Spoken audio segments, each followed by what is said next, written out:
I feel like I'm about to sit like a little kid. Nah, don't you sit like that. They gonna be like, what's wrong with you? Huh? Joe Budden got some ism in his system.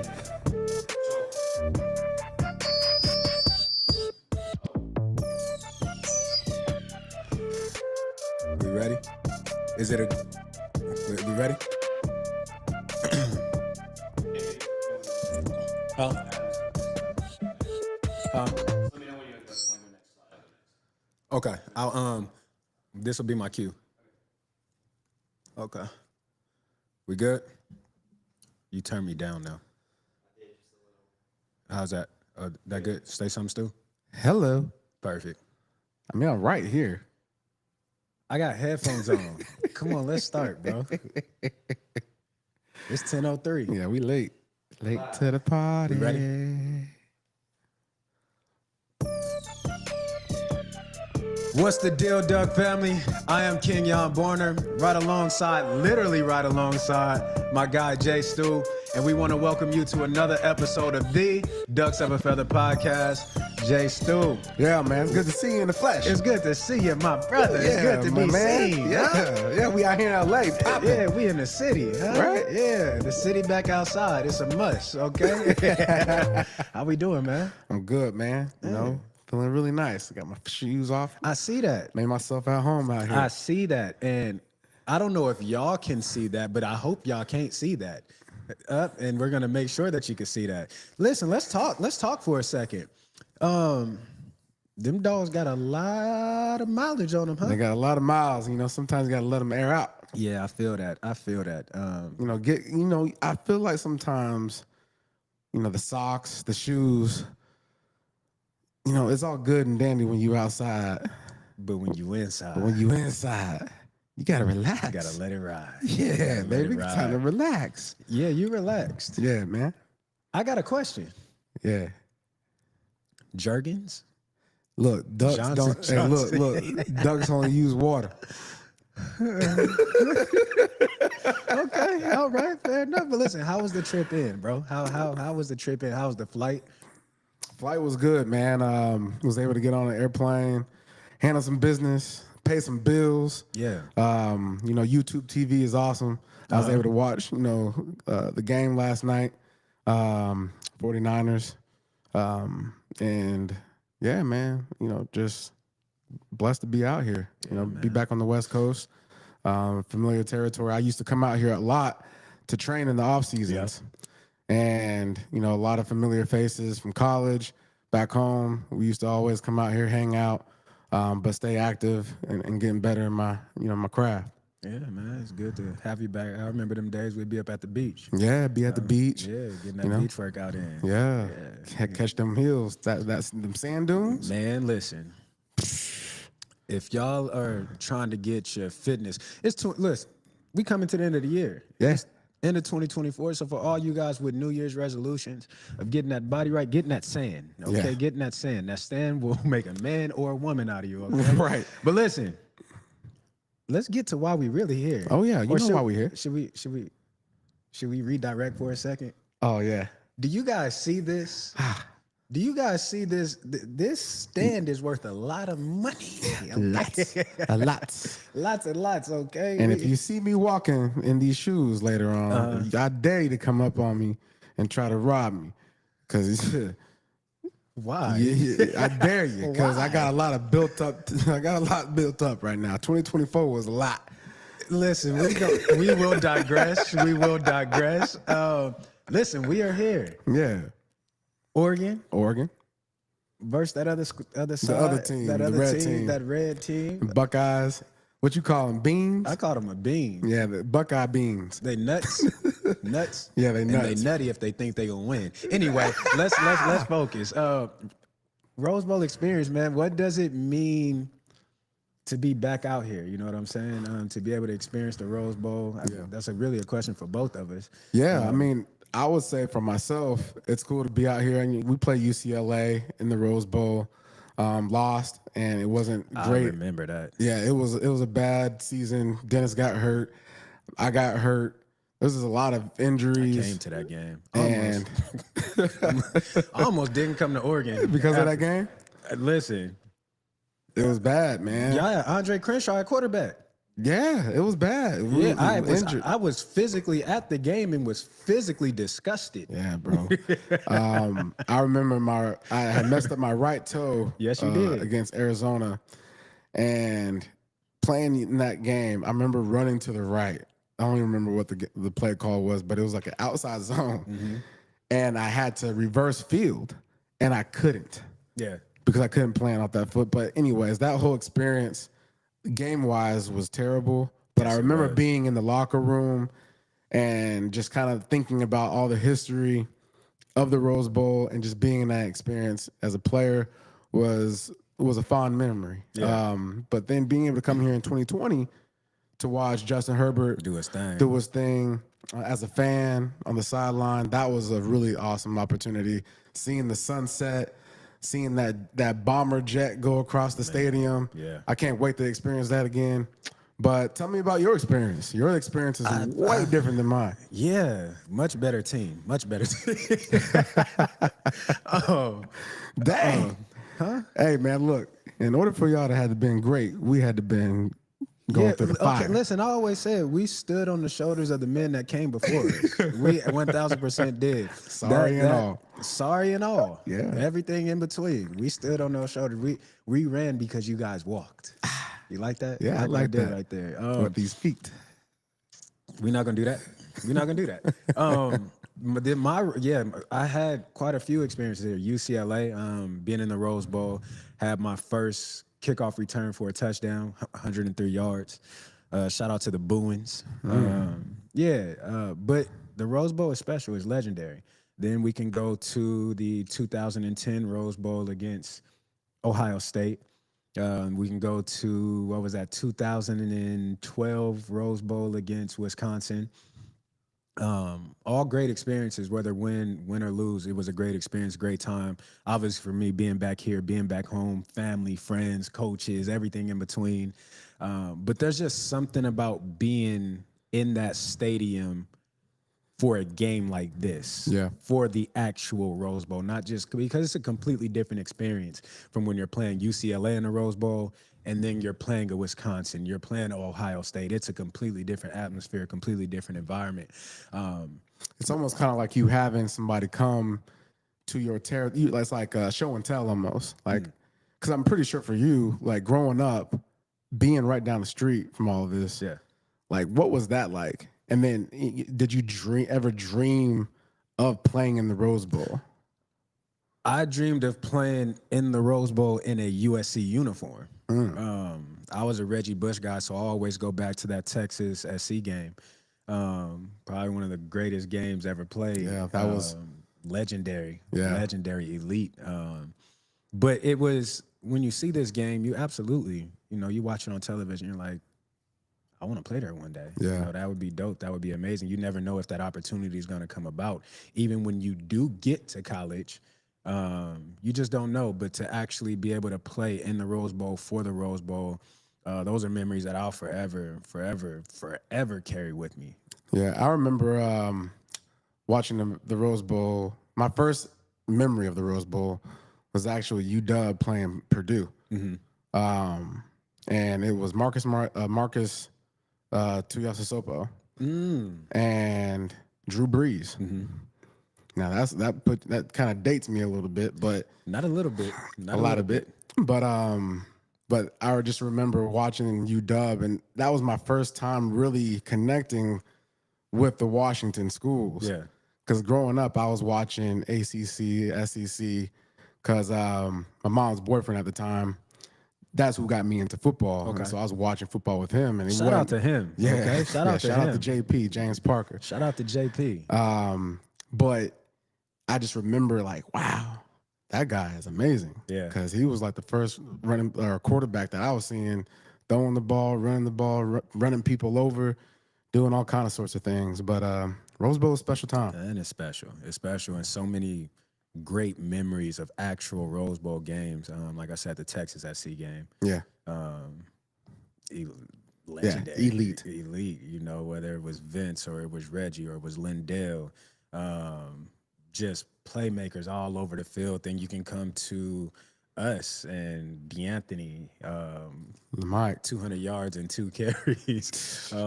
LaMike, Terrell Pryor coming out, probably having his greatest passing game of his college career, unfortunately against us. Russell Wilson, Monty Ball, James White. The list goes on and on. Just, you know, it's so many memories. Against Wisconsin, Chip Kelly standing on the sideline while our defense is out there pointing at the fumble. Mike Clay, I think, jumping on top of it. Just so many different memories. The Rose Bowl it's a special place. It really a lot of good players coming out of that game. Yeah, man, just a beautiful time.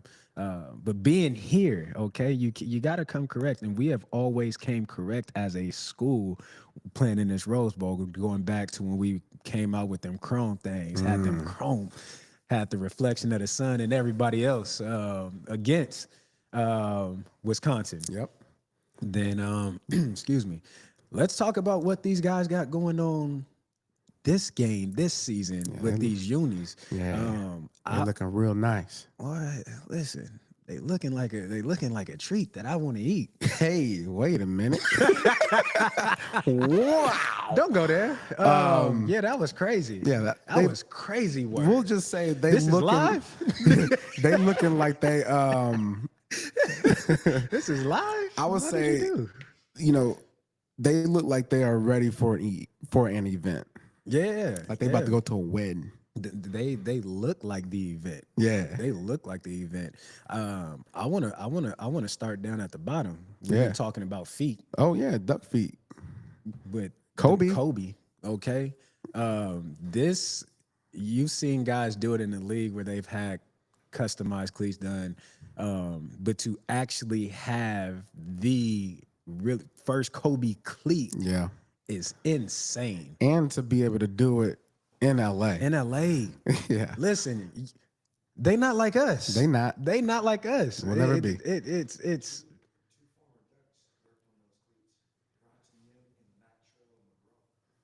shout out to Yim Sanity, Bronson Yim, and Dontrell.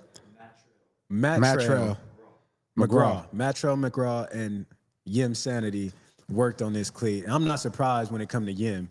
Yim, one of the swaggiest cats you would meet. So shout out to Yim Sanity doing their things on these cleats, man. It is a beautiful design.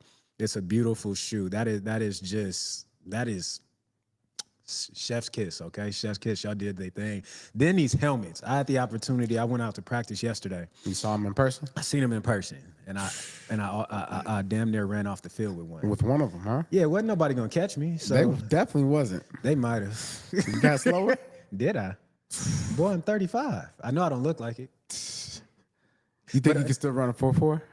Huh? Honda? Honda. If you can't run a 4.4, I mean I can beat you. Still, you're not running a 4.4. Dog, Still, I'm running 4.51 at least. Right there at it. at some point in time, We gonna race. this is how you show love to your friends. You have to bring them to reality. Yeah. When they have left it. Stu, you're not running 4.5 right now. Hey, look. No. Let me just ask a question. When was the last time you actually sprinted? The last time I actually sprinted was in October. We're about to be in January. Now I'm talking And about. I was running against these little middle school football players that I was coaching. Who was doing pursuit drills. And they couldn't catch me. They couldn't catch you. Nah. Not even the fastest. Proud of that. I was really proud. And the thing I'm more proud of is that I ain't pull a hamstring. Listen, when you said that, all I thought about was Dez at your camp. Oh, man. That's all I thought. Pow! Ricky! Oh. That happened twice to somebody, didn't it? Yeah, I don't know why we was doing Lamar, that. too? Was it Lamar? It was Lamar, yeah. It was Lamar. Stu used to Shout out set to up, Lamar. yeah. Dez, Lamar, all the cats. Stu used to he would take parts of his camp, and it would, whether it be a dance battle or who's the fastest kid in the camp, and he would have All the fastest coaches get out there and race. Now, some of them weren't in shape to do so, and there was a lot of hamstrings popped out there. But yeah, wasn't nobody gonna catch me. But these helmets are special. Yeah. The chrome, the green, are we calling that the Kelly green still, or are we calling it the apple green? The apple What are we green. I calling feel like that? it's apple green, right? I mean, we called it Kelly green when I was in school. And so is that what we still calling it? Kelly green. I don't know if we can based on. Okay, so yeah, the Kelly green. Yeah, yeah. I can't give you. I love you, Chip, but I can't give you that. Yeah, right not now. against, not right now. We're gonna call it apple green. You're the op. Yeah. But yeah, the apple green on the helmet, bro. It is the perfect combination. It is the perfect flow, the perfect blend. It is a beautiful helmet. I don't know who came up with that. Yeah. But whoever did that, shout out to you. And again, I remember in 2020, when I came and watched the Rose Bowl, Justin Herbert and them boys was out there in the chrome on the helmets. yeah, It actually looked like it looked like sherbet, ice cream, because the sunset, just reflecting on the helmet. Yeah. Like, it was just like, wow, they really knew this was about to happen. The intentionality behind, the things that happen, at the University of Oregon, and then just the athletic department and the jerseys, the swag. Yeah. There's so much that goes into it. The details, the detail. I mean, you're seeing these shoes right here. Like, it's all in the details, and that's the reason why I'm so excited about this game. Yeah. Yeah. The uniforms alone get you excited. Yeah. And we ain't even got to the football aspect of it. But let's get into the actual football. Let's get into actual football. Let's get into what we're really here for. Yeah, we want to look good. Coach Prime got the saying, you look good, you feel good. You feel good, you play good. You play good, they pay good. And we for sure got the look good part down. But let's jump in Ohio State a little bit and how they looked versus Tennessee. In my opinion, this was their best game of the season. Oh, yeah. It was very similar to how they played against us. But in my opinion, Tennessee either didn't play a good game or they just not that good. And I want to add to that. It was either Tennessee's not that good or they didn't play a good game or Ohio State is peaking at the right time. That might be the case. And that we're gonna have to find out. But I will say that Tennessee game, they were firing on all cylinders. Oh. And it was early and often as far as the passing attack. Yeah. And I think that's where they want to be. They want to be a team, because that's exactly who Chip Kelly is. Like, spread offense, tempo. Like, let's get the defense in space. Let's get them feeling out of, familiarity in different territory, right? Yeah. And so Tennessee was lost in the sauce. Lost in the sauce. And so we talked a little bit last night, right? Yeah. One of the things that I was able to really kind of like look at, because I watched the Tennessee game and I watched the Michigan game. And the biggest differences between those two games was the gap scheme. And the reasons why we run gap scheme, right, is when when we feel our offensive line might be a little inferior in certain situations. So you run gap scheme basically, where you get guards and tackles pulling, right? But then you add RPO to it. Yeah, and it was deadly. It was deadly, and it caught them by surprise. And if I don't care what team you are, if a team just switches up from running zone to all of a sudden we're RPO gap scheme team, heavy. It's putting a lot of pressure on them backers. Yeah, because you have a responsibility as a backer. You see a guard in a tackle pool, you have to meet where the guards and tackles are pulling. Yeah. But then when that happens, and you got Jeremiah Smith running behind you, listen, you're in a pickle. Yeah, but not only that, going to the defensive side of the ball, we've seen them play completely different with Caleb Downs. We talked about that as well. But essentially adding another backer to the mix. And so I just think that they game planned and they put together the perfect game plan for Tennessee. Yeah. You've seen the too high safety look, but playing 15 yards off the field, basically begging you to run the ball. Yeah. So they clearly felt that Tennessee was inferior when it came to the run game, and Tennessee was quite frankly inferior in all aspects of the game. Outside of Nico having a good game for himself at the quarterback spot, there was nothing really that Tennessee. There was nothing that they did. They were missing the SEC Player of the Year. Yeah. So I'm sure that had a lot to do with it. But I think it was a tremendous game. It was a tremendous game called by Chip. And the way he came out. And what I loved about what he did and what they should have been doing all season, in my opinion, feeding JJ, feeding Jeremiah, feeding him the ball. They got him the ball in every way possible, which I understand you have good receivers on your team, but you have no one like him. Yeah. You have no one like him. And when you have a guy like him, you have to highlight him in every aspect. And so that's what I'm really expecting. That I think that was a sign to tell of things to come in this game. And when we hear what JJ said in the media, and he feel like it is too. He's popping. He's popping that lingo. You better not go one-on-one. Yeah, don't go man with me, because if you do, I'm going deep. That's what he said. He said, if we see one out, he said, I don't understand why you would. That's crazy. It's a crazy statement. Look, I love the energy. And he's not all the way wrong. No, all the way. He's not wrong. Period. Because if I'm him, I feel disrespected if you're single coverage to my side and just me and you. Yeah. I feel it's like Larry Bird. Larry Bird would say, when they would put a white guy on me, I felt like it was disrespectful. Yeah. You put one DB on me if I'm Jeremiah, I feel like it's disrespectful. So, Kenyon, what do we do? Double. Okay. Bracket. Double. And don't get me wrong, like I said, they have and I just figured out how to say Emeka. Solid receiver. Yeah. I think he's really good. And I don't know 17's name, but he's also a good. They have good guys. G. Scott. So they're capable of still moving the ball without highlighting Jeremiah. But I absolutely think you can't leave your guys on the island. Maybe sometime here and there, but you can't leave your guys on the island with him. Yeah. I would love for the defense to disguise the bracket. Yeah. And to basically bait Will Howard to do something crazy. And let's talk about Will Howard for a little bit. What do you want to talk about? Man, look, my man said to public, I have nightmares about that game. Mm-hmm. Like, bro, that game was in October. We are living rent-free in your mind, my brother. Yeah. We have permanent residency in your mind. And if this game don't turn out the way you want it to turn out, I guarantee you these scouts are going to pull up that quote and stamp it on your head. Yeah. Because, this is a lesson learned, for all sports. You have to have the mentality to shake things off. Yeah. And if you start speaking it out into existence, especially to the media, nowadays it's going to be replayed over and over and over. And guess who's listening? Them D-boys.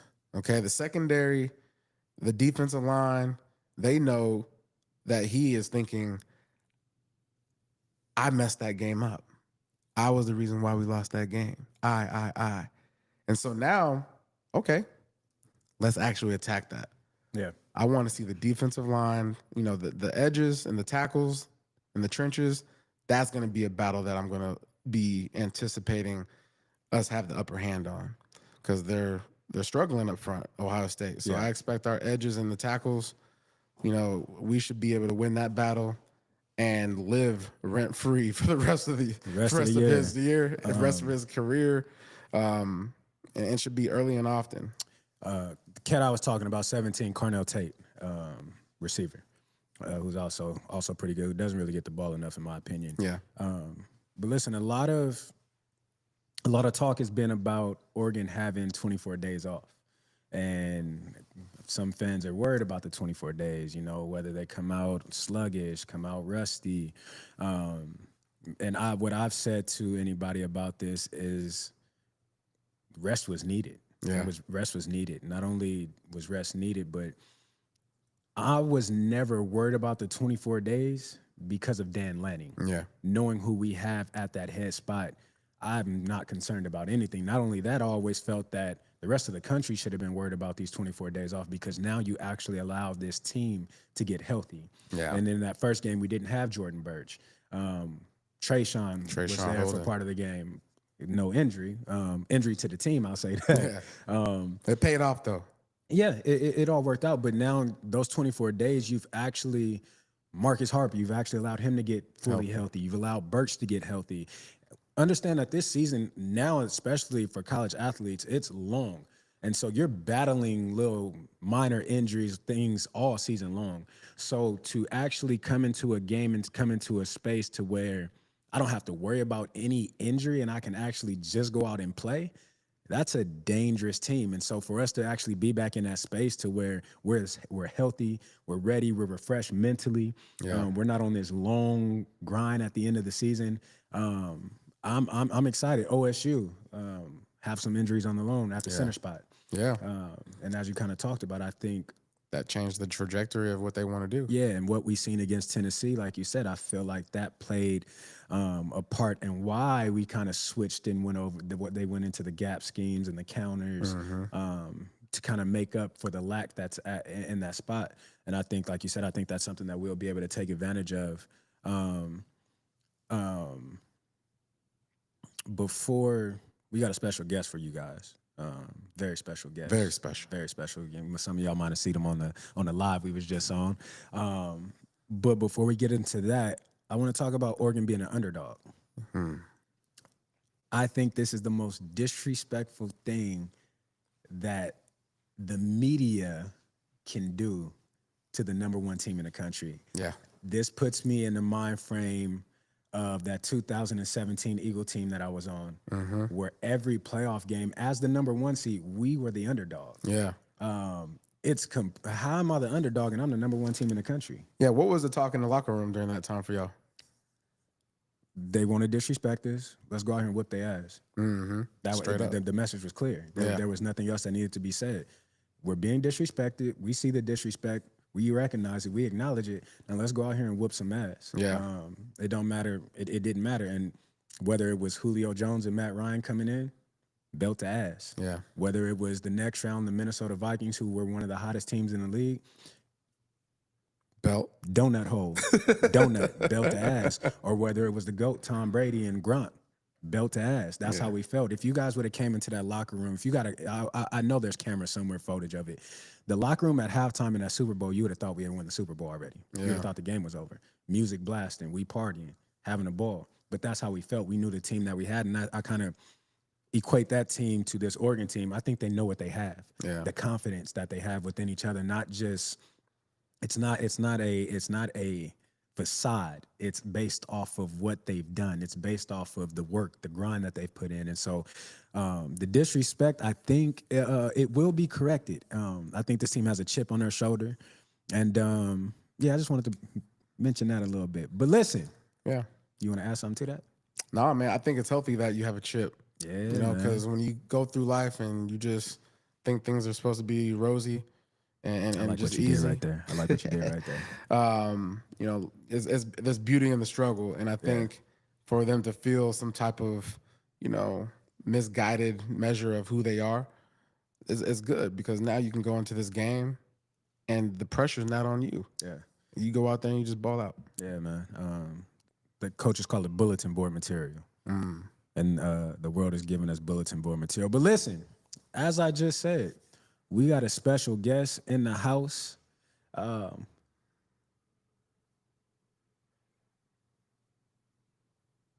we got time.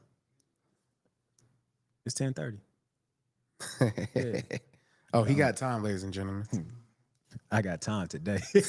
But listen, number 10 in the playbook. Number 1 in your hearts. One of the best dudes that you'll ever meet. All about helping, all about children, all about pushing the future forward. Our guy, Drew Davis. DD. Smokey. You got it? Yeah, slide on. Come over, man. Yeah, act like you love him, bro. Come over. He nervous. He ain't been on camera in a long time. Don't worry about it. Give me a hug. Let me hold your glasses. These prescription? Yes, they are. You I ain't could- been on camera with Oregon greats like this for a while. That's what it is. Huh? That's what it is. That's what it is. How to look? Studious. What's the deal, bro? Can you see me? I can. I got really reading glasses, but since I started losing my vision, I started to style them No, up a fix little what bit. you said. Nah, we not losing nothing. Nah, you got that. Well, it's getting impaired. That boy been reading. That was a reading rainbow word. Impaired. Yeah, man. So look, shout out to Drew. We appreciate you being here, bro. Been a while since we've seen each other. But always been my guy. Always been my guy. Drew's one of the best dudes that I play with as a human. And as I've gotten older, I learned to appreciate people for more as a man than who they could ever be as an athlete. And you've always been a solid human being to me, bro. So I'm extremely happy to see you, be able to sit down with you, be able to chop it up, talk ball with you, man. What you think about these uniforms, man? What's your what? Let's before we get into the new ones, what's your favorite Oregon uniform of all time? Ooh, man, that's tough. Probably the throwback, honestly. I just love the throwback. I love the look of it. And just the throwback helmet too. It looks real good. The throwback that we wore against was that Cal? Yep, 2000 Cal, and then was that Oregon 09? State. Yeah, 09? Yeah. Oregon State. Yeah, when they came to us. Yeah, so I like that one. And then I always got two, but the Stormtrooper white just set it off. Always. We always usually Just wore that powder down. Man. down to SC. Man. And anytime you can name it after like some Star Wars stuff or whatever, that's You for it? Star Wars. You're a Star Wars guy? nah, but Oh, okay. Yeah, man. Just whenever you have a preference. Okay. Yeah. Yeah, bro. Yeah, them stormtroopers you can't go wrong with. And I would agree. You had a magical game in the. I was in the gonna uniform, say, didn't you? yeah. Some would call it magical. I would call it ordinary. So you want to know what I think? Correct me if I'm wrong, G. When we went to UW, that was our version of Stormtroopers, right? Yeah. So That was when it was nicknamed the Stormtrooper. yeah, and so I broke the record, the Russian record that game, and I then didn't know that. and then turn around. I'm watching TV.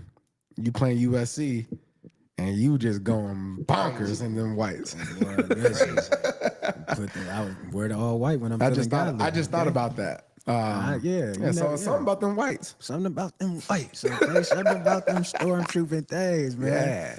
Drewski, what is you spent time at Oregon, man? Made some plays. What's one of your favorite? What's some of your favorite memories during your time? Man, honestly, it's funny. Now that it's weird being, I don't know how y'all feel, but it doesn't feel like that long ago, but it is that long ago. Yeah. And then since I've been doing some podcasts and talking to people, and especially this season, talking more about Oregon football, it has to just be that season year, that run we went on. And I say that because we put in a lot of work to get there, but also like we weren't the most talented. Yeah. You know what I mean? It was Coach Kelly's second year there. We were real disciplined. Yeah. We were real, we hit practice and we really like took it seriously. And I guess Coach Kelly's a motivator like Dan Lanning is, and that's where I see the kind of similarity. Yeah. But I would say probably my best memory is probably when we played Stanford. And it's kind of like this game is now where everybody was like, oh, Stanford's going to come here. They got Andrew Luck. They're going to out-physical Oregon. And game day's there. And you're like, all right, this is one of the biggest games in Oregon history. But I just remember watching, I forgot his name, Trevor Maddich or something on ESPN. He was like, the Ducks are fast, but, when Stanford gets a hold of them, they're going to beat them and pummel them. And, Yeah. and the had game to catch y'all started first. and the game started off bad. I don't know if you remember, but Weren't we down like 21? Like 20, we were down 21-3. they hopped on us real quick. It took us. We finally scored and kicked the onside. But going back and looking at that game, they didn't score the second half. No, blanked them. Defense did a great job. We came out, ran away with it. LaMichael had a great Yeah, game. Lamike. What was that halftime speech like? I don't really remember the halftime speeches. Here's the thing, Chip wasn't a He wasn't in there talking in your ear, huh? nah. I mean, he Because I wasn't- experienced him as an offensive coordinator, not a head coach. So Yeah, like Chip. I mean, he was blunt. He was direct. He would say what needed to be said. It wasn't. It wasn't this big, grand, come back from the dead type speech. Come out here, play our brand of football. Do what we got to do. Stop making mistakes. Let's win a fucking. I mean, yeah, a freaking game. Yeah, I'm sorry. But I would say that gives an opportunity sorry. for Lo the siento. locker for the guys in the locker room to manage the team, right? So it gives an opportunity. He's giving guys an opportunity to make this a player oriented team. That's exactly Right. what it was. I would agree with that. And Yeah. it's more so, Chip, he's like, all right, we took that best shot. Now let's Yep. go give them ours. Like, we 1000%. turned the ball over a little bit. We Yeah. got caught in defense like Yeah. that. And that's how you know a really good coach, man. They don't panic. Like, you know what I mean? Yeah. You can see a coach like when you're up in the speech he gives you and then when you're down in the speech he gives you. Like I saw that in the NFL where you're like, this coach just told us to do the exact opposite thing that he told us to do when we started the game. Be the same guy. Yeah, be And the same but guy. Coach Kelly was that. Coach Kelly was consistent, which allowed you to play consistently. Yeah, yeah. And to Stu, what you just said, when you talk about both of you guys, you talk about how disciplined we were. And then I tell people all the time because everybody thinks like we were just so talented. We had talent, but I tell people all the time, majority of the games that we played in, we were not the best team on paper. We were not the best team, but we were the most disciplined. Yeah. We were the most conditioned, and we were the most together. Yeah. I think Cal on paper, if you look at the players that they had, they should have been better than us. But Cal always fell apart. They always became undisciplined, and we would blow them out. And that was the case with most. We would outlast teams.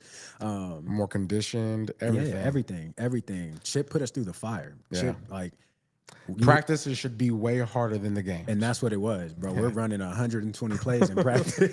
In 30 minutes. Like literally, there's no stopping, there's no correction. It's go, go, go, go, go, go, go, go, go, and we'll correct in the meeting room. So you're getting reps, you're getting conditioning, you're getting everything. And to what you said about Chip creating an environment to where it was player led, 1000%. I remember my true freshman year, bro. It was still under Bilotti. But the foundation had been laid by the older guys. We were out doing 7-on-7, and Chad Peppers showed up late. TJ Ward and Walter Thurman talked to Chad so bad. Bro, listen, I'm looking like, whoa, what, yo. Yeah. But it was, nah, bro, you late? We don't want you out here. Go, go. Leave. If you're not gonna show up, but that was the foundation, and then Chip took over, and Chip didn't really have to do no correcting, like the major things, obviously. But it was players, like we was about each other, we was about our business. It was nah, bro, like what are we doing? Right. Like, nah, that ain't what we do. That's not our get down. That feeling of wanting to go to practice because you want to go to practice to get better, because you have something at large that you're trying to accomplish together. Yeah. So yeah, that was exactly what Chip what he fostered out there, what he nurtured was a player-led team. Drewski, what you got going on in life, man? Yeah, what you doing, man? So we talked about books earlier. Yeah, we talked about the books. You read 36 books this year. Correct. What's been your favorite book? Ooh, that's tough. Man, honestly, I think I read this book by Stacy Spikes. He was a founder of MoviePass, and it's his kind of like biography / memoir. But he's a young black. He was a young black dude. He's still young and black. But he just pretty much talked about being an entrepreneur. And I think a lot of people are trying to do that these days, where they're afraid to take that leap. They want to do something. They have an idea of inception, but one thing he talked about though was like mentorship. He talked about being at I want to say it was Motown Records, and a guy that took him under his wing. But he talked about a lot of that stuff that we get from football, as far as like guys we look up to, guys that kind of put us on game a little bit, and us passing that down to the younger people, not being afraid to gatekeep and things like that. So that's probably one of my favorite reads, because it really hit home, being a young black dude doing some things in entrepreneurship, starting some things, and not being afraid to fail and succeed. So that'd probably be my favorite book of this year. Who's been one of those guys in your life that mentored you? Man, I got a lot. Even this dude right here, Garrett Strong, that's over here off to the side, that likes to be behind the camera. But outside of that, man, my high school coach, I just remember, and I think we can all speak about it. You're in high school, and I know everybody on here probably wanted to go to college and play football and wanted to get beyond to the NFL. And you had a coach. Oh, not you. Okay, we're gonna get back to that in a second. But you had someone that was truthful with you. Like, I think I saw my coach. I think I wanted to play football more than everybody. I knew from a young age I wanted to go to college to play football. And when I got to high school, I looked around, and of course there were people like, "Yeah, we want to win a state championship," or "Yeah, I want to be a good player." And then when it got time to go to the weight room, people would disappear, or Yeah. practice. People like, "Oh, my mom said I can't practice." But like, I had a coach that was Not my like, mom. hey, your excuses you would hear. But I had a dude that was like, "Hey, you want to go to college and play football?" I was like, "Yeah." Then he was like, he said, "All right, well, what are you doing this weekend?" I'm like, "I ain't got no plans. Do you want to work out?" I'm like, "Yeah, yeah." He's like, "Well, what about Saturday morning?" I'm like, "All right, well, what time? Well, let's do 6."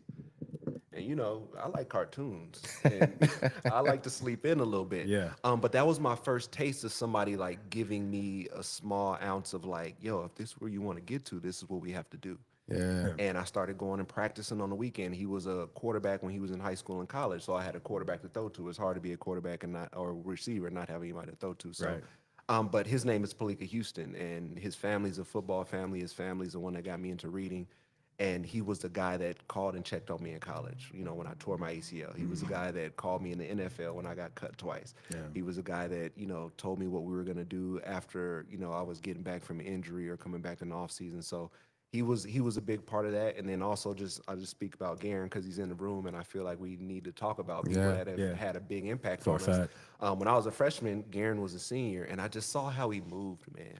I saw how he talked to people. I saw how he didn't talk about people. You know what I mean? And I was just like, man, I wish I could be half of that. When I'm a senior, to the freshman guys that come into the room or come into the program, and I don't know very many people that don't like Garen.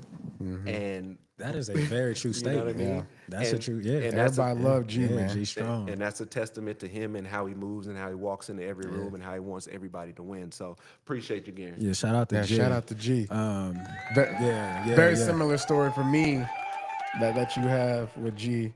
My freshman year, like G and Dennis, they took me under my wing like I was like a little brother, and I needed that. Yeah. I needed something that felt normal, that felt real. I remember the days I was sitting outside of Taylor's, like, oh man, can't wait to get back in there one day. but staying at their house during bowl game week, like, when everybody else is gone for break, and just being able to just kick it and really be in people's space. And for them to allow me to be a part of that space was super, super special because I was a freshman, and they was older guys, and we was just trying to get it. So shout out to G, Shout man. out to G. I gotta. We're going back to your reading. What started you on that? And there's not a lot of kids that like to read. So what was it that pushed you there, and how can we spread the message and basically heighten the awareness about reading? Because the statement was made, and I want to quote it correctly. About us particularly, if you want Do you want to hide something? if you want to hide something, if you want to it hide in a something book. from Black people, put it in a book. And that's a crazy statement. Yeah. That is nuts. Yeah. So first, I want to commend you on that, because there aren't, especially athletes and former athletes, there aren't a lot of people that's pushing that. We'll put stand in shape. We'll push jewelry. We'll push Get the money. fashion. We'll push the Maybach, bag. the Maybach. Yeah, we'll push all that, but we won't actually push the things that are beneficial to our soul, to our spirit. We won't push the things that's beneficial to our mind, the most important thing in our body. So how can we further that message, and what pushed you towards that? Yeah, to be honest, it's not sexy. It's not the sexy thing. right, It's right. not. You don't walk into the club with a book and girls be like, "Oh, is that? Ooh, what he read? Is that Let's go home and read a book. What is? Yeah." But I'm gonna be honest with you. I was one of those kids that didn't like reading either. Yeah. Like growing up, like I read a Harry Potter book here and there. I read, The Shout out to Giver, Harry Hunger Potter. Game. Like, I mean, I read those, but I didn't enjoy it. The same guy I talk about, so Palika Houston, I used to go over his house. He was like that coach who used to end up at his house every day or after the workouts. And I went over his house, and like I said, he has a tight nucleus as a family. Mom is an educator, dad's an educator. They have athletes in that family, but they're all smart. And so I went over there in high school, And I met his mom. His mom is Patricia Houston. She passed away a couple years ago. And I met her. She's a nice old lady. Hey, how you doing? You look so young, look so beautiful. Da, da, da. Are you reading books? I was like, nah, not really, ma'am. You know, she's like, okay, well, we got to get you reading a book. And I told her, yeah, you know how you Yeah, do. You just yeah. tell a parent, yeah. And the next time I came over there, said hi. Did you pick up a book yet? I was like, no. She was like, well, you should pick up this book called The Spook Who Sat by the Door, and you should do a book report. And I was like, yeah, sure. And I'm looking for confirmation at all of her kids that are around, and they scattered. And so I'm like, Yeah, it's oh, just shoot. you. Yeah. She's serious. And so after that, I talked to him. I'm like, yo, mom, about this reading. Is she for real? He was like, you better do it. And I'm not gonna lie, I didn't do it. Like, this is like junior year of high school. Yeah, So yeah. I go through senior year. I'm in college. Every time I come back, I'm at their house. You know, you owe me a book report, right? She wasn't playing. And she wasn't playing wasn't about it. She playing. wasn't Shout playing out to about her. it. And so I thought about, reading Spark Notes and reading Cliff Notes and just doing it and all that stuff. And then finally, like my junior year, I just stopped having cable. I moved to a house by myself. And I was like, you know what? I want to buy a Kindle and just read a little bit. So in my downtime. So that's when I started. So that's the story about that. I was in acting school 2 years ago, and we had to do a manifesto just on something we're passionate about. I'm passionate about sports, but I did all this research over these last couple of years, and I found out that Black and brown boys read at like 5th and 6th grade levels. Yeah. And we look at us; we're college educated, and sometimes we still don't pick up books. But like 1000%. thinking about that small percentage or that percentage of boys that we come across in boys and girls clubs, or those people that are coming to our camps, who aren't going to get to play past high school, or who are just barely getting by on their grades. And so talking about books and talking about reading is something I became passionate about because it's something I didn't mind doing. It's something that's not sexy, but like I've had so many people that they don't comment on the Instagram stuff or whatever, but when I see them in person, they're like, hey bro, I read a couple books, man. And I really like what you're doing and really like what you're putting out there. So I hopefully that the parents that see this and athletes that see this put a book in their hand or put a book in somebody else's hand. Yeah. And one of the biggest things is we have to read about stuff that we're interested in. I think during school we read about stuff we had to, and we did all that. But like find stuff that you're interested in. I'm real interested in psychology, self-help. I'm real interested in biographies and autobiographies. So since I went to acting school, just reading about a lot of actors and athletes and musicians who have the same lifestyle as us because you have to put so much time into it. So that's what kind of kicked it off. I love that. Yeah, how do you stay? So when you started getting into reading, what's some advice that you can give someone like myself, where you have a whole day, you got kids, you got work, you got to stay in shape, you cooking, you got to cook dinner, whatever it is, you got a long, busy day. What's some advice to give to someone like myself to pick up a book and stay the course somehow? Yeah. I use reading to decompress. And so for me, the easiest part of my day is in the morning. And I like it when nobody else is up. I like it when the house is quiet, when outside is quiet. What time you wake up? Man, I'm up at about 4:35. I usually go work out in the morning. That's the first thing I do. Okay. But like, there's nothing like, getting lost in a book for a little while, especially when it's good. And I talked about read something you're passionate about. Read about somebody you want to know about. I just read this book called Why We Love Football, and I read about so many players that we don't even know about that played in the early 1900s or 1940s, 1950s. And I know it's a different type of game, but like I'm still learning about football because I don't know everything. There was just a free kick. Yeah. I knew about that, but it was a free kick that the Los Angeles Chargers did against the Denver Broncos, I think it was, 2 weeks ago. And that there hadn't been a successful kick since 1974 or 76 or something. And that was in that book. And I was aware of that because of that. And there's a lot of people playing football that's like, or watching football. There's a clip I'll send you guys where people are like, what the hell is a free kick? Like, what is this? What kind of wizardry is this? Yeah. I don't know about you, KB, but ever since I retired, I learned way more about football now that I'm retired. I have never watched more football in my life than what I watch now. It's crazy. It's absolutely crazy. Because when you're in it, you're watching your position. You're watching how can I evaluate my opponent? How can I self-evaluate even, right? But then, because you don't really have too much time to really get into what is the guard doing on every single type of play. What is the technique called and all these types of things. But anyways, that's awesome, man. I feel empowered. I'm about to go pick up a book. I'm going to pick up a book. But I don't have to go, or I do have to go. Drew don't have to go. But before I head out, I want to get back to the football aspect. But before we do that, tell everybody where they could find you and how they can support what you're trying to do before we go any further. Awesome. I appreciate that. Drew J. Davis, Drew, like the regular way you spell it, not with the U, but R-E-W. DREW. Jay Davis on Instagram, on Patreon, on Threads. That's probably where I do the most talking because I feel comfortable. And I will do more stuff on Patreon with pretty much mentorship, with reading, with the book club, Uncle Drew's book club coming soon. And then even this shirt I got on, it's not mine, but it's my boys. Black kids read too. So what I just talked about, black and brown boys reading at a lower level. I'm gonna shoot y'all the link to this shirt. Purchase one, purchase two, purchase five. Give them to your nephews. Have one for you.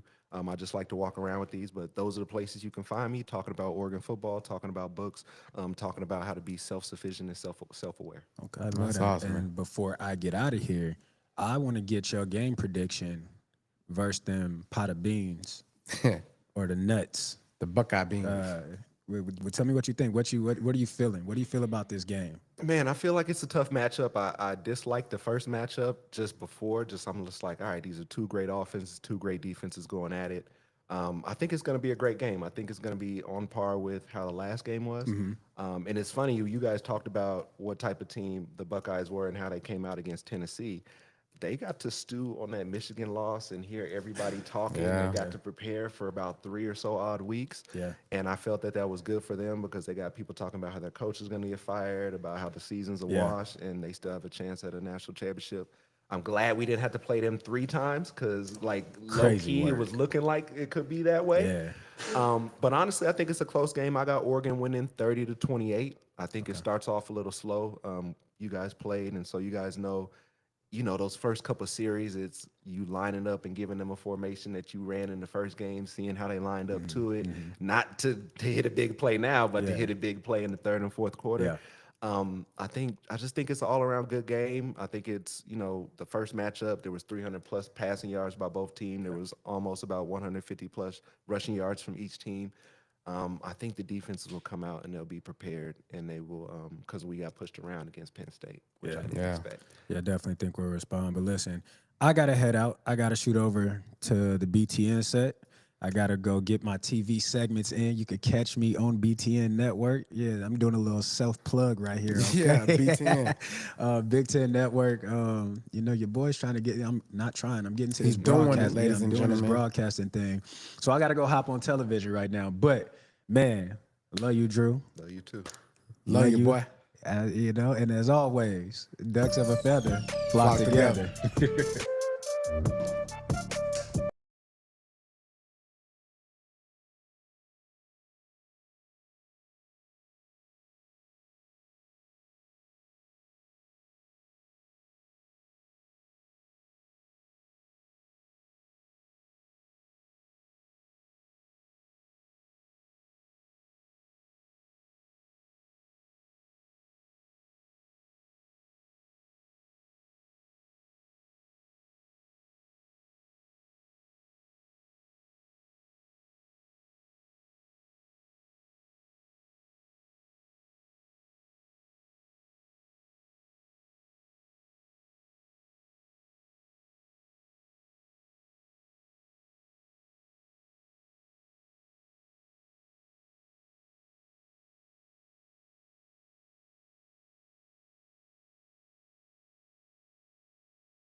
Ready?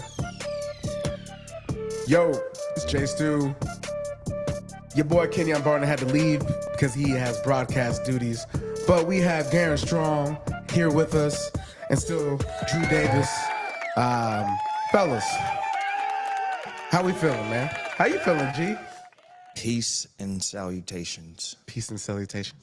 Look, Garen Strong is my brother, the creative force in my life that I look to for inspirations. Oh, man. I want to give you an opportunity to talk about Circle of Winners right quick, putting you on the spot. All right. And like, if y'all don't know Circle of Winners, we've been wearing these hats, and right now he's actually wearing some apparel. This little, what do you call that? A bomber or a jumper? What is that? Just a tech pullover. A tech pullover.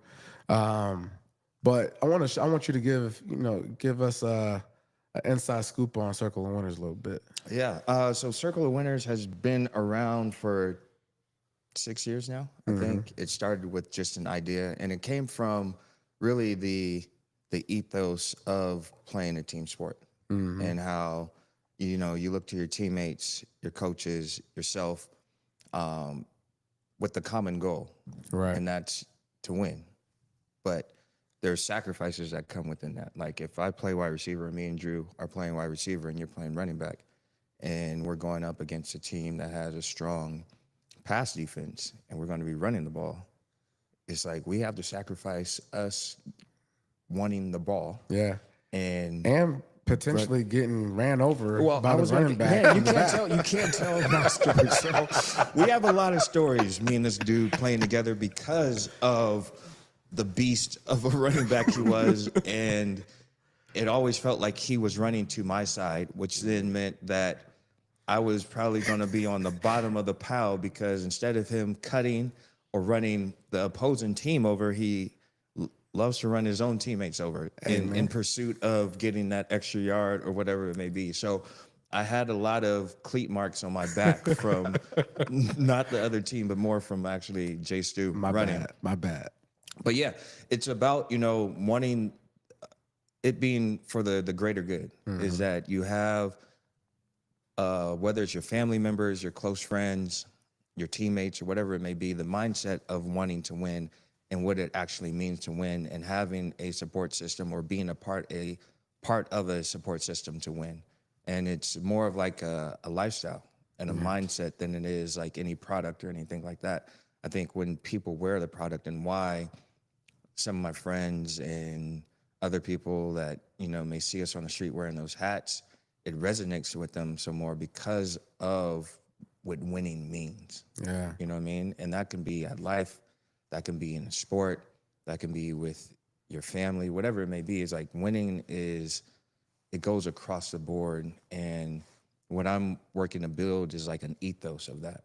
And however you come into the circle, whether it's you buying product, whether you experiencing an event that we put together, or meeting someone that actually has some product on, is like you become a part of, or you start to understand, or you start to really add value to one's life. That's the bigger thing, is like adding value to one's life and not just being some type of like product. Yeah. Speaking of value, I often, especially post-football career, I always think about being a University of Oregon alumni and the value that carries for me individually, like inspirational wise, right? And like to have a team that is always in the mix in the sports realm, and being able to like channel this inspiration of like, oh man, my team's doing good, right? Like just giving you that extra motivation on your daily task, your weekly task, something to look forward to. Like how has that added value to Circle of Winners? I think it is Circle of Winners. You know what I mean? Like the extended family and brotherhood of these athletes that are playing now to when we played, and they're on the same mission that we were on. Theirs is maybe more advanced in the sense of new technology, new way of playing the game, new coaches and all that. But like, if you really bring it down to like the fundamental state of everything, it's about still winning. Yeah. And so being able to learn those values in college, and I think all three of us are like products of Oregon, right? And the values that were instilled in us there, no matter who the coach was at the time, we stood on certain things that just, I think Oregon as a program, as a brand stands on. And you go to Oregon for innovation. You go to Oregon to be different. You go to Oregon to do things more your way. Yeah. And then that carries on into whether you make it to the league and you're there for 10 plus years and become the #1 running back in Carolina Panther history, or you go on to then do not only mentorship, but also really wanting to pay it forward, as well as showing the value of information and knowledge in the case of Drew, and like what books can really do and unlock, is that those are all things that I think at some point in time, if you're at the University of Oregon, it comes across. You think about Coach Rad and what he really meant to the program at the time. And like when you're there as a young kid, like you don't know. You just don't know like, what yo, you don't know until get you're gone. away from me. Yeah, it's like, bro, why are you? This is not a weight. This is not a thinking room. This is a weight room. But I would say as you leave and then you start to become like a full-on man and adult, is like he was probably the most important, integral part of the program was your strength and conditioning coach. Yeah. Because he was there the entire time. You know, during the off season, the coaches pop in, pop out, whatever. You have your position meetings during the season and all that stuff. But like your strength and conditioning coach is there the entire time. And all he wants is accountability. Yeah. No matter what, you know? So you like that just goes on and on and on. And I think it's like, it's endless. And that just speaks to Oregon and why, you know, we are where we are today. I think is because of a lot of the groundwork that was put back in yesterday. Yeah. So yeah, I think it's a prideful thing, and it challenges you and inspires you to want to continue to create and evolve and innovate as you go on as an adult. No doubt. Well, I want to get you guys' take on. I want to get your take on Tennessee, the Tennessee game, Ohio State game. You know, the difference from the Michigan game and the Ohio State team that we just saw, that the whole nation just saw, and how everyone's uproaring and saying, "Oh, Ohio State's back, and they're the best team in the nation now."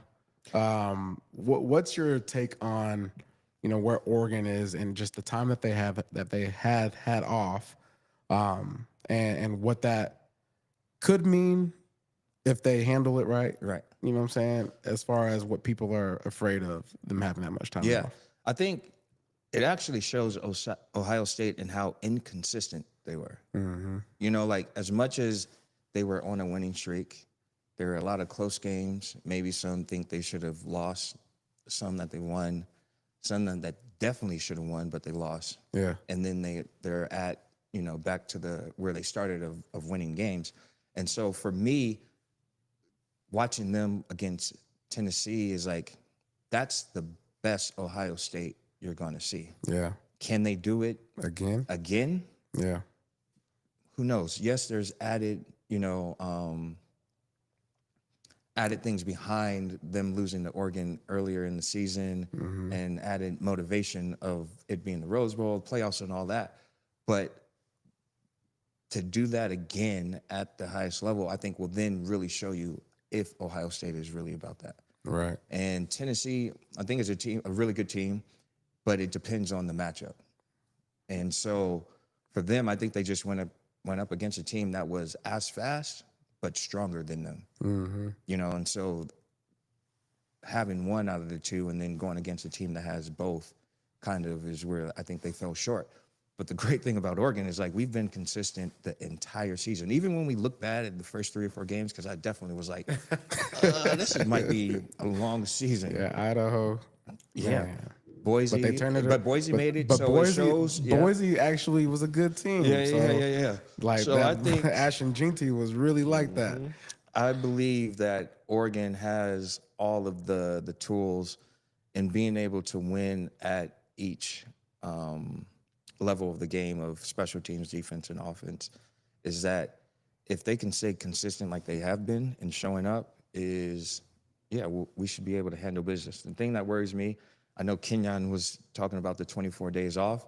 I still think there is something about like having competition within that time. And, you got Ohio State coming off of a game a week and a half ago, to us having 24 days of just going up against ourselves is like, yes, we should have a lot of energy. A lot of athletes should be healthy again. The team should be ready to go, but it's just still knocking a little bit of that rust off. Yeah, and I also think, too, one of the struggles that both teams are going to have to face is coming to California in a bowl mindset, but it's really a business trip. Yeah. Because it's not like your typical, It's like I the show third up. part of the season. Yeah, it's not like your typical, it's the Rose Bowl week. So we're here for basically a week. We get to practice in California, and we basically get our bearings and get settled. No, they got here like half of that, Right. but they're still treating it like we need you to show up here. It's media day today. Right. We need you to stay. It's like hurry up and wait. Yep. We all hate hurrying up and waiting. That's basically the stressors of being in sports. Like, hey, hurry up and be on time, Right. so you can wait. True. And What's your thoughts yeah, what's your thoughts on that? Man, that's tough in general. It's the whole playoff is changing. And I was just at the Oregon Hotel talking to a couple of our people, and I was like, "What's it like now?" He was like, "Man, it's not the same. Like, you don't know this is your last game either. Like, you know what I mean? You hope you win and you play next week, but if you lose this one, it's over." But California's a familiar place to us. You know what I mean? Like, we came out here once to play either USC or UCLA every year when we played, and then hopefully you'd be back here when it's time for the Rose Bowl. But it's just different, and it's good because like you said, we're coming from 24 days off. I feel like there's been competition in that. I don't see how there couldn't be.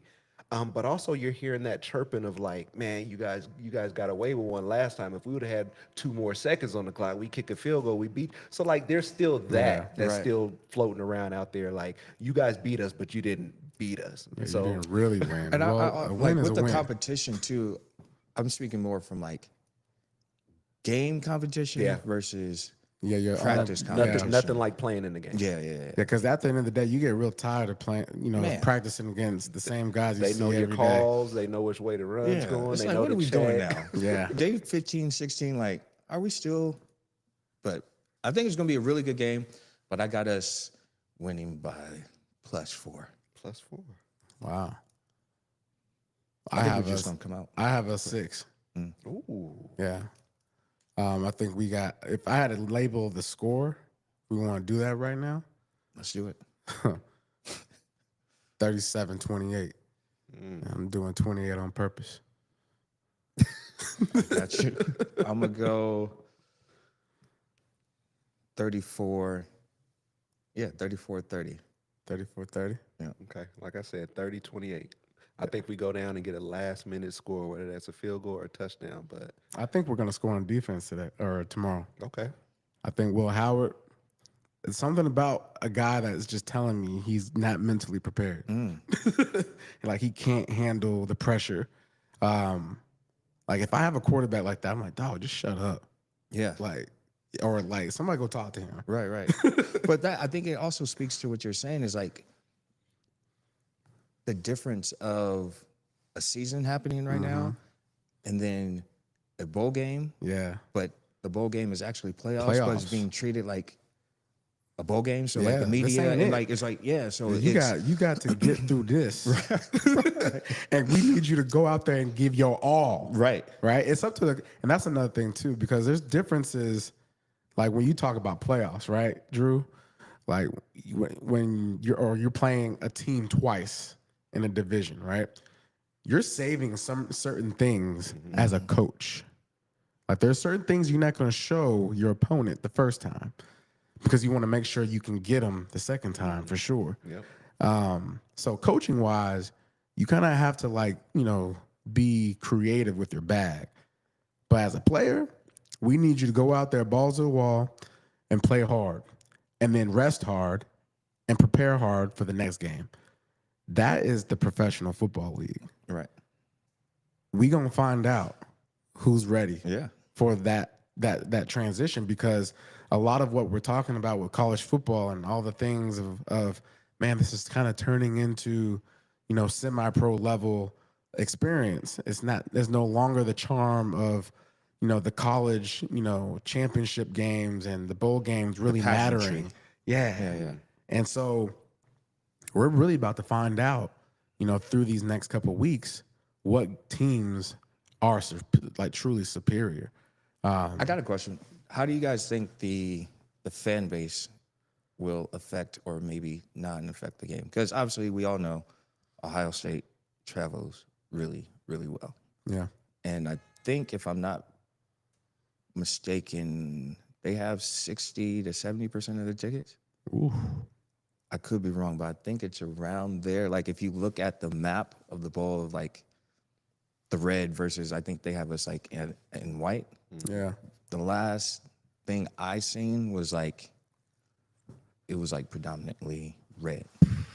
Well, I'll say this. Oregon was able to go to the Big Ten championship, and they played Penn State. And guess what? That whole stadium was all Penn State. And they were able to still come out of that game victorious. Because I actually think defensively, we obviously struggled. But for our offense to still thrive in that type of environment where it's basically an away game, and this is a really big game, and for us to still go there with the mentality that nothing will phase us, I mean, I think no matter what the environment is, they create the environment. I mean, look at how they went throughout the season. Wisconsin, jump around. That's our song. Yeah, right. Oh, go to Michigan. Oh, these people leave our stadium. Right, yeah. So the big house is our house. Yeah. So I think the intentionality that Dan brings to the table, I have no worry about, the environment. Yeah. What's your thoughts? This is our second home. There's so many people on the Oregon roster that are from here or just ties to here. It's somewhere where your family comes to a game because it's nice, it's warm weather, there's things to do, there's people to look at. Oh, what you looking at? Nothing, not me. I'm off the market. But outside of that, man, I think we like going into those environments. There's something, I don't know about you guys, but being an offensive player, I like playing on the road because they're screaming, they're loud on third down. You hike it, you get a first down, it's pin drop quiet. Right. And then you hear this little from the deep corner, whatever. I think we like playing like that. I don't think we're front runners or we want it to be easy. I think we want it to be challenging, and I think we want the ball in our hand on 3rd and 5, on 4th and 2, because we have that much trust in what we can do and what we can accomplish. Yeah.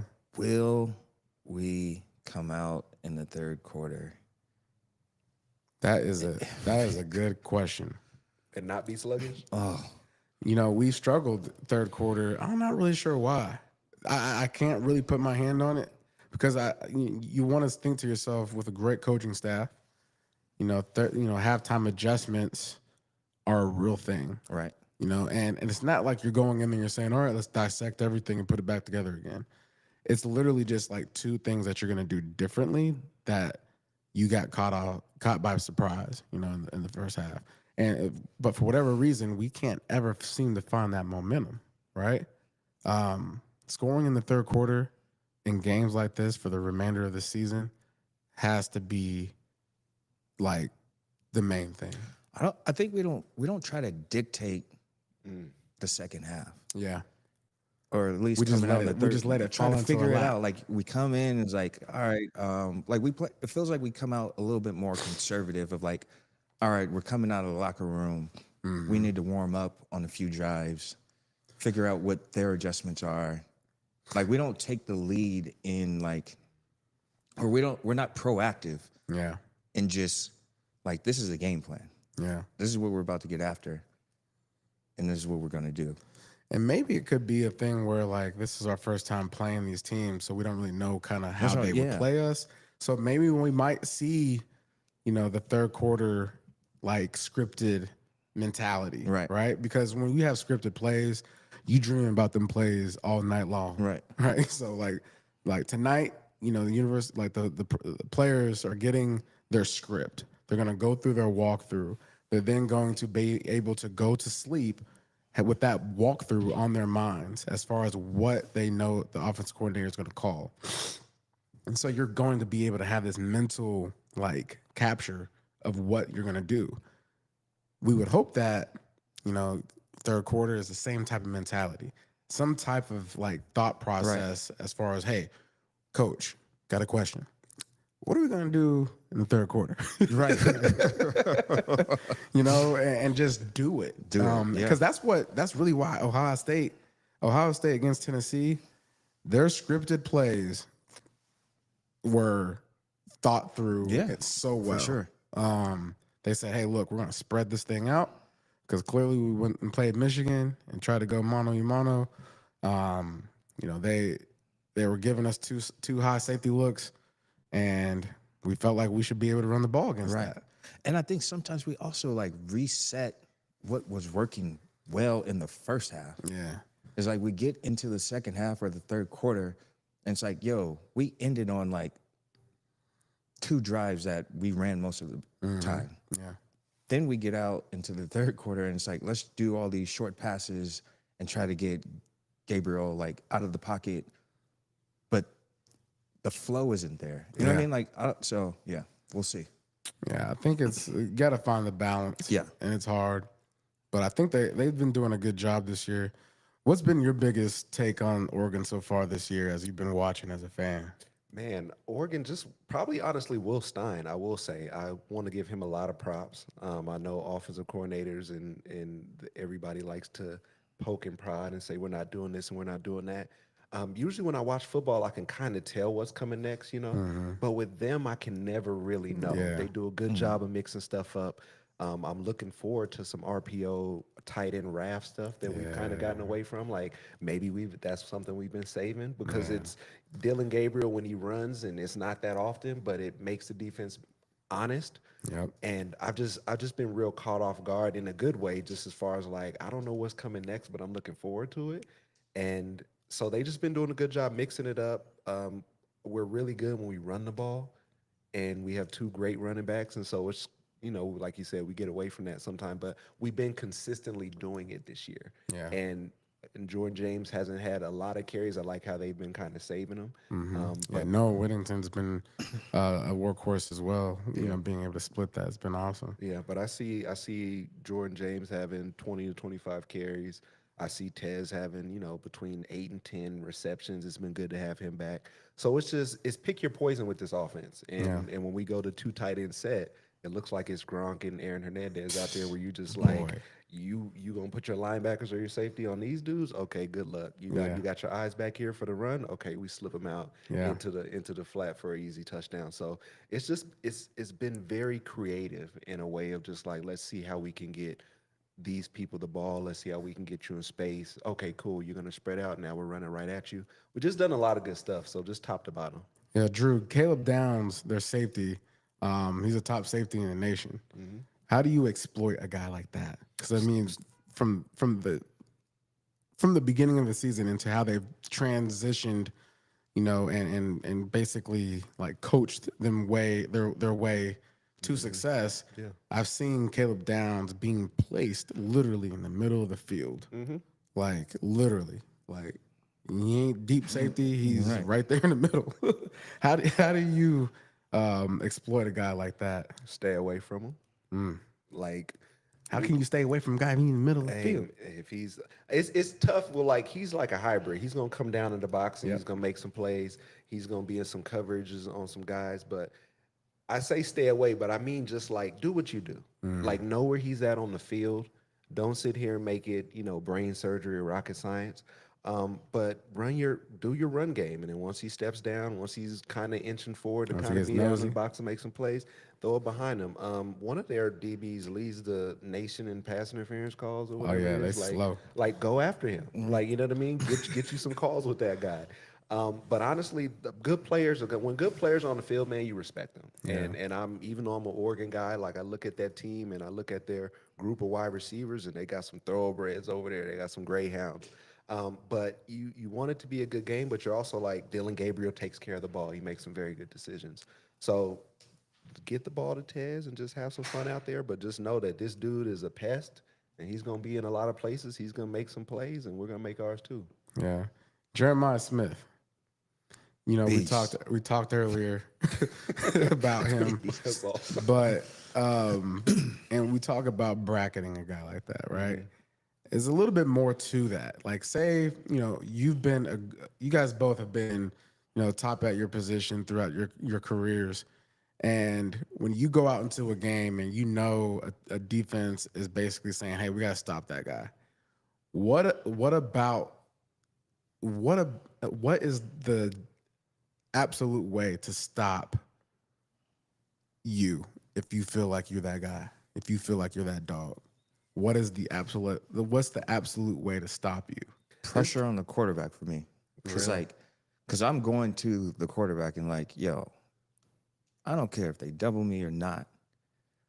Let me make a play. Yeah. You know what I mean? Like, depending on what those plays are, but like, don't shy away from me because of you see a bracket. Yeah. You've seen what I've done the entire season, double, triple team in the end zone. Like, let me just go out and make a play. So I think regardless of what our secondary does, it's like if we're not putting pressure on that quarterback to actually get him to look at his other options quicker, Yeah. then we'll possibly have problems. You know what I mean? But I think if we just plan on bracketing him and thinking that's just going to be enough, no, especially he feels some type of way from that first game. Oh yeah. Because I think that was the first game that, like, actually we were a team that held him in check. Right. Kind of. Yeah. Kind of. You know what I mean? Yeah. Like when 'cause we contained him. did enough. Yeah. Because you're not gonna stop him. No. We just want to contain That's it. the monster. Right. Yeah. So you have to make the quarterback go to his second and third reads. So pressure on the a lot more. quarterback. That would be my. I like that my way. answer because that's one of my, like, you got to win in the trenches. Yeah. Because winning in the trenches means a whole lot of things for both sides of the ball. Right. For you get to actually get things done. What about you? I think, just not to piggyback off what he said, but I think you just got to limit him. You just got to limit the plays where you're going to allow, like, okay, this is the time he gets man-on-man coverage, one-on-one coverage.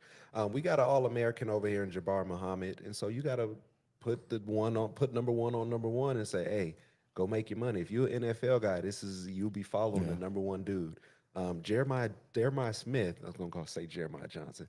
Shout out to Jeremiah Johnson, JJ, the nastiest stiff arm that you'll ever see. Jeremiah Smith is the closest thing I've seen to Julio Jones. I played with Julio Jones in Atlanta. He's big, he's fast, he's strong, he's quick. I see them moving him around, putting him in the slot, getting him some balls early, some screens, some shallows, just getting the ball in his hands. Try to take him away on third down. Like you said, some bracket coverage on third down or rolling coverage to him. But a guy like that, they're going to try to get him started early. And like I said, there's other receivers. But if you can look at the end of the day and say, okay, I think he's had a touchdown every game this year except 2 maybe. Yeah. So, like, he finds the end zone. So what I think holding him under 106 or 7 catches, I think that's a win, even though that sounds crazy. But, like, He's that good, though. yeah, he's that You know what good. I mean? So tip your hat to him. And our safety's got to show up, man. Our safeties have to show up. Covering and tackling. Yeah. Especially in the run game, too.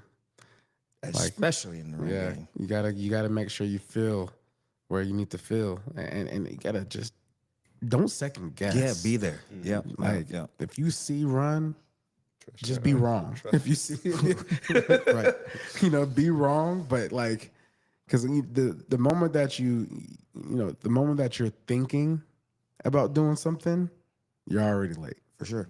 And that's one of the things that Coach Cam always told us. If you thinking about making that cut, it's too late. Just keep running. Yeah. It's too late. No doubt, man. Like, what you've been in California after you retired, Drew, and you were coaching at UCLA. Yeah. Tell me about that experience. Being a UCLA Bruin. It's kind of funny. It's weird when you play, when you enter the sports world, you're gonna end up in different places. You know, I got allegiance to Oregon, but got into college football, gave all my Oregon stuff away to my family. So if you can send me some Oregon stuff, I appreciate it. But just Some going to ducks of a UC, feather. it's interesting because when I was choosing between colleges, I was choosing between UCLA and Oregon, and everything went right when I came down here for my trip. So it's always somewhere I wanted to get back to. But just working in college football, I worked with Coach Kelly at UCLA. I was a director of player development, so I handled off the field stuff for student athletes, resumes, cover letters, internships, girlfriend problems, family problems, all that stuff. That's my spiel. But it was cool. It was cool to stay in the Pac-10. It was great to see how other schools operated. And football wise, you know, you always think the grass is green on the other side or wherever you came from, that it was a pinnacle, and then you go somewhere else.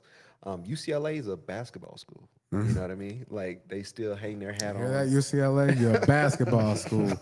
So They're trying to get in the Yeah. football business. They're trying to get in there Deshaun because Foster, you're a basketball hey, school. hey, Deshaun, that ain't me. That ain't me. But you can see how other people operate, and you can see that it's an arms race that everybody wants to get into because they know football is where the money is. They know that, you know, if you do a good job recruiting, and with football, your enrollment goes up and all that kind of good stuff. But it was a very good experience to be out here and to be able to go through the network of what LA is and the entertainment space and the you know, the actors and actresses and all that kind of stuff. But just the amount of wealth out here that goes through UCLA and both USC, even though I'm not supposed to say that, it's interesting to see, you know, when you win, what that brings to you. Oh yeah, winning cures all things, as we know. Yes. As we know, It pays to be a winner. it does pay to be a winner, and it pays to be a part of a circle that wins. Oh man, well this is awesome. What we want to do now? Want to talk? Keep talking? Wrap it up? We got some questions?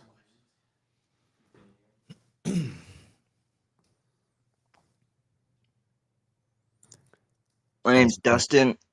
Oh, If NIL and the transfer portal was around when you guys were being recruited, how different do you think you would have handled it? And even going into your time in Oregon, how do you think your time would have been different with NIL and the portal and everything? wow, that's a good question. Well, I'll start with you. Man, I think I would have transferred at some point, and not because of the money, but I didn't play I didn't play a lot my first 2 years at Oregon, and I thought about transferring, and then ended up starting, and then tore my ACL, so I had to start back over. But for me, the goal was always to get to the NFL, and so it would have been nice to make some money at this level. But I also think sometimes if you're worried about the money at this level, you get a little sidetracked, and you if you get the money, then you're like, oh well, I don't need I'm not that hungry to make the NFL anymore, or that's not where the money is that I'm getting. And so that's just me personally. I love that the young men are able to make money at this stage. And I love that they're able to move around a little bit more freely. I think it needs to be regulated just a little bit more, just because it's like free agency is every year. But there's pros and cons to everything. So G? Man, I don't know. I really don't, because of my career was filled with injuries, you know what I mean? So I never really had a full healthy season. So to think that NIL would have just played such big of a role of like knowing what the branding and where the money goes is like, yeah, I probably would have had opportunities. I think it would have probably got me to things faster though, of like creating products or like understanding marketing or branding and things like that. Cause I was always like observant and like understood in the sense kind of what was going on around sport, even when I was playing it, even while I was at Oregon. And then, you know, the connection with Nike and all that of like just understanding that a little bit better and all that, which I end up being there anyways. But I think about if I would have transferred because of just the injuries and then the relationship between my position coach and me being injured and like how that was like actually treated and things of that nature. But I do think I agree with Drew on like there needs to be some type of regulation. Or even like the profit share should have came in way earlier, because you would have got rid of a lot of things that are happening now. It's like you let the genie out of the damn bottle, and there's no way you can bring it back in. Like, and the universities are always going to come out on top. Yeah. Or the NCAA is always going to come out on top. So they start to do things that I think isn't right for the sport or for the game or for the athletes, but they disguise it as it being right for this 18-year-old that has never been around money, family maybe has never been around money, coaches doesn't really care too much about how the money is being spent, or like, you know, things like that just don't set these guys up for any type of long-term success. Even if you don't make it to the league, like you can be the top player and then something can happen, or you can be the top player in the league, make it to the league, or in college, make it to the league, but then have no clue of what you want to do after or what your identity all. But that all started back when you were playing in college. Yeah. You know what I mean? That there could have been some things built around some of these, and we'll see. Time will definitely tell with this first generation that will go through, make it to the league or don't make it to the league, and like where some of these athletes end up. But for me, the transfer portal definitely needs some guardrails and handles on it. Yeah. Someone had mentioned that actually they should treat it like the Premier League or like international soccer. Like if there are other programs that are interested in you as an athlete, they have to pay a transfer fee to actually get you to come and transfer to their school, which I think that will start to actually. Where would that fee go to? Who it goes to the university that you're at present day. Oh, okay. So if I'm at UCLA, you're at Oregon, and somehow a message gets to you that, yo, if you jump in the transfer portal, we'll pick you up and we'll give you this amount of money. That transfer, UCLA should have to pay Oregon for you to transfer. And that would just be based off of your NIL value? Yeah. Yep. Wow. Yep. Okay. Shout out to Shadow2 for the question there. Perfect segue. Can you talk about the different, because there's two windows, right? There's Yep. two portal windows. Can you talk a little bit about, should there be one, should there be more, kind of how that should be scheduled? Yeah, I think the scheduling Is horrible. horrific. Like, hey, the football season's not even over yet. How about that? Let's wait till it's over. And then, which is wild, to be Hey, like, yo, hey, you gonna play tomorrow? Or you about to sit? That's the wildest part. Like, you with us or you with them? And then Like, you that's as a so coach awkward. having to, because who was it? Was it Ohio State that their backup quarterback might be transferring? Yeah. Somebody that just gone. recently played. But the coach had to bring it to the team of like, hey, Do y'all should want him to be here or not? what are we talking about right now? Like, well, I guess I don't know. Like, do you want him to be here, coach? I think there should be one transfer window and one letter of intent window. Because right now there's two, and I don't get why they created even the two. I know to bring some of the athletes back on, or bring athletes onto campus earlier, but I think you still can get after that with having it be in February. Yeah. And those kids still show up for a spring term or fall or spring semester or whatever it may be. But to have it in the winter and then a few months later to have it in the end of winter, they basically is like, what is the deal? There just needs to be one. Because and also too, you're just making it too dynamic. Like, this is not rocket science. It's either you want to be here, you don't. Either you want to play football or you don't. Either you're gonna work for it or you won't. Right? Yeah. Drew? And hold on. I also would add, you only can transfer. I go back and forth between once or twice. I think you can You should not be able to transfer. Oh, wait, I got it. Yeah. You should be able to transfer either once or twice, whatever that is. And the caveat is, though, you have the freedom to transfer if your coach leaves or gets fired. Right. I like that one. But I also add this. You can transfer one time for free. Oh, yes. The second time is going to cost you a year. Yeah, I agree. So now that year of adding that old rule back into the mix, Right. I think because that's really what kind of kept guys in check. Yeah. Because if you when you were talking about your time, the first 2 years, like, man, I'm thinking about transferring. Well, probably one of those reasons. What was one of the reasons why? It wasn't playing. Exactly.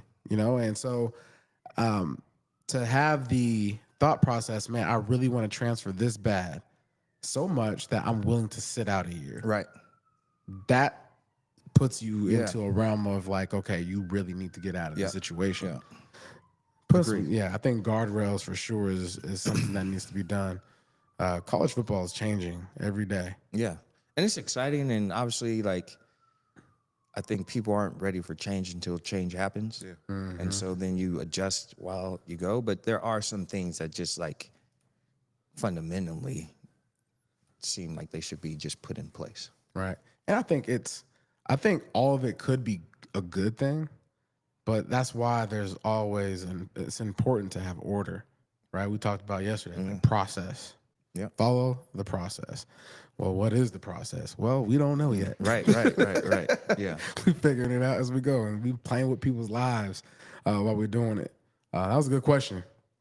Any more questions? Well, yeah, and Stu and Garen, you kind of touched on it, but there's multiple players that have transferred. Their teams are in the playoff. You have Devin Brown, who's a backup from Ohio State. Bo Prabula, who we just played, who's a backup to Penn State, who's a solid player. So yeah, it's just interesting that you can do that right now. Yeah. Yeah, that just doesn't make any sense. It makes zero sense to me. Like I can't even respond because Like, it's just like even with the league, they have a time, a cutoff point because it just don't make sense. It's like, hey, like this is the locker room, right? This is more than just, if you're a team that's allowing this one, like, and just not having the ability to have your players like intact and like having control of your player, not control, but like having some type of good like handle on your locker room. You look at the teams that are playing for the national, like playing in the playoffs right now, that are actually excelling.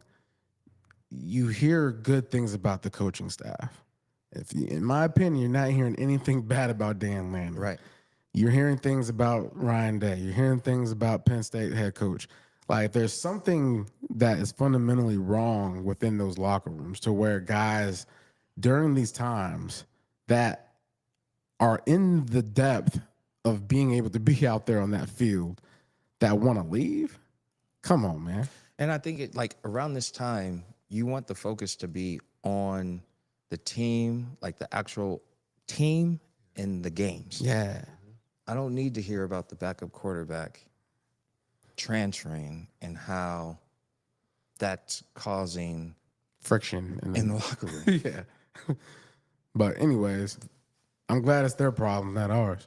Go Ducks. Go Yeah. Ducks. And well, Stu, I asked you and KB during the live pod against Ohio State in Oregon about how that might cause friction in the locker, just NIL in general. Like you see Darian Mensah, who is the quarterback at Tulane transfer. I think he got $8 million at the new school. And I'm curious, Drew and Garen, your guys' thoughts, and Stu, your continued thoughts on how do you, if you're a coach or the coaching staff, how do you gather that information that this quarterback's being paid $8 million? This young man that is just don't even got a mustache yet.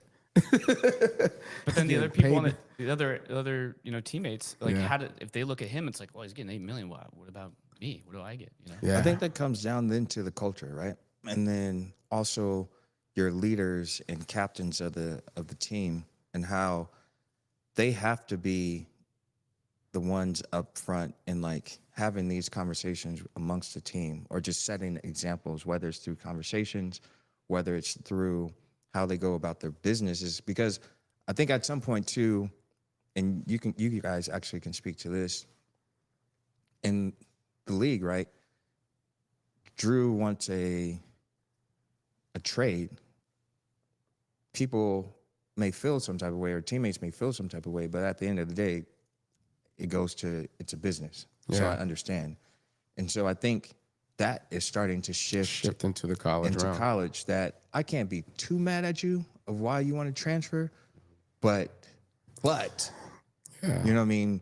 And that's where I think the culture comes into place of like how the coach is treating all the players and athletes and what he is addressing and not addressing, and then what the team and the captains are addressing amongst each other. The problem is that there's no draft, right?